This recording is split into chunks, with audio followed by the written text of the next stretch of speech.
और अब देख लेते हैं 5 मिनट में 25 खबरें।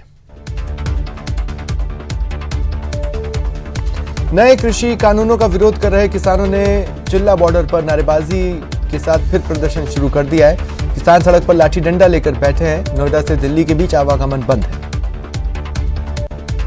दिल्ली के बॉर्डर पर किसानों के विरोध प्रदर्शन का आज 21वां दिन है। किसान किसी भी हाल में पीछे हटने को तैयार नहीं है। सरकार और किसानों के बीच 6 दौर की बातचीत भी हो चुकी है, जो बेनतीजा रही। वहीं किसानों को दिल्ली की सीमाओं से हटाने की अर्जी पर सुप्रीम कोर्ट में आज सुनवाई हुई। सुप्रीम कोर्ट ने केंद्र सरकार को नोटिस जारी कर कल तक जवाब मांगा। इधर यूपी के मुजफ्फरनगर में कई खापों ने आंदोलन को समर्थन दिया। ये खापें 17 दिसंबर को दिल्ली की सीमाओं पर प्रदर्शन में शामिल होंगी। भारत पाकिस्तान के बीच 1971 में हुए युद्ध की 50वीं वर्षगांठ के मौके पर प्रधानमंत्री नरेंद्र मोदी ने दिल्ली के वॉर मेमोरियल पर शहीदों को श्रद्धांजलि अर्पित की। इस मौके पर 1971 युद्ध के सैनिक भी मौजूद रहे। प्रधानमंत्री ने 4 स्वर्णिम विजय मशाल प्रज्वलित की। इन मशालों को देश के अलग अलग कोनों में ले जाया जाएगा। इनमें 1971 युद्ध के परमवीर चक्र और महावीर चक्र विजेता सैनिकों के गांव भी शामिल है।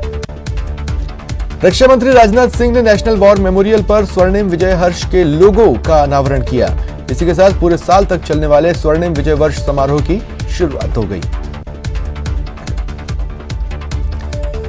निजी स्कूल फीस मामले में हाईकोर्ट ने फैसला सुरक्षित रख लिया है। 18 दिसंबर को फैसला कोर्ट सुना सकती है। आज हाईकोर्ट में सभी पक्षकारों ने बहस की। सुनवाई पूरी हो गई। जयपुर कलेक्टर ने बगरू में पीएचईडी ऑफिस का निरीक्षण किया। इस दौरान कई कर्मचारी नदारद थे। वहीं गंदगी का अंबार भी था, जिसके बाद कलेक्टर ने कर्मचारियों को फटकारा। कोटा के कनवास एसडीएम राजेश डागा ने कई सरकारी स्कूलों का औचक निरीक्षण किया। कई स्कूलों में शिक्षक गैर हाजिर थे। उन्होंने कारण बताओ नोटिस जारी किया। भरतपुर के डी कस्बे में 2 पक्षों में मारपीट हुई। एक युवक को गंभीर चोटें आई हैं। वजह चुनावी रंजिश सामने आ रही है। उदयपुर के गोगुंदा में 2 बाइक की जबरदस्त भिड़ंत हो गई। बाइक सवार 4 लोग घायल हुए। 2 को गंभीर हालत में जिला अस्पताल रेफर किया गया। श्रीगंगानगर के रावला मंडी थाना इलाके में एक भाई ने अपने सगे भाई की हत्या कर दी और फरार हो गया। दोनों भाइयों ने शराब पी रखी थी।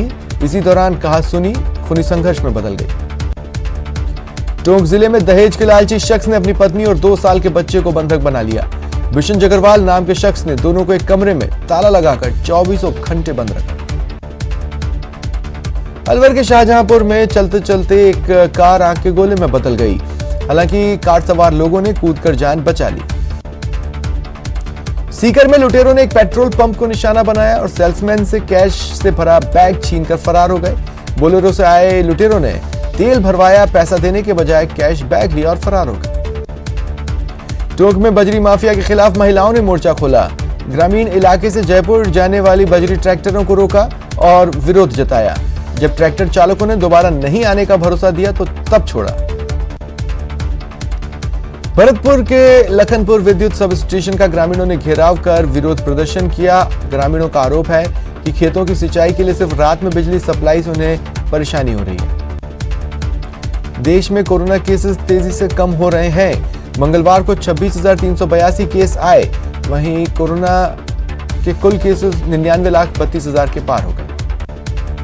पिछले 24 घंटे में 387 लोगों की मौत हुई। कोरोना से मरने वालों का आंकड़ा 1,44,000 के पार है। हालांकि पिछले 24 घंटे में 33,813 मरीज डिस्चार्ज हुए। इसके साथ ही रिकवर मरीजों की संख्या 94,56,000 के पार हो गई। मरुधरा में कोरोना की रफ्तार धीमी हुई है। पिछले 24 घंटे में 1,045 केस आए। 13 लोगों की मौत हुई। कुल केसेस 2,93,000 के पार है। मरुधरा में आने वाले 3 दिनों में कड़ाके की ठंड पड़ने की आशंका है। ऐसे में मौसम विभाग ने लोगों को सतर्क रहने की सलाह दी। जोधपुर संभाग के जैसलमेर, फलौदी के साथ साथ बाड़मेर में भी हाड़ कंपाने वाली सर्दी पड़ने वाली है। मौसम विभाग ने 6 जिलों के लिए येलो अलर्ट जारी किया, जहां आज सीवियर कोल्ड डे रह सकता है। मौसम विभाग के अनुसार श्रीगंगानगर, हनुमानगढ़, सीकर, चूरू, बीकानेर और झुंझुनू में सीवियर कोल्ड डे रह सकता है। चलिए बढ़ेंगे आगे। बड़ी खबर आपको बता रहे हैं। मुख्यमंत्री अशोक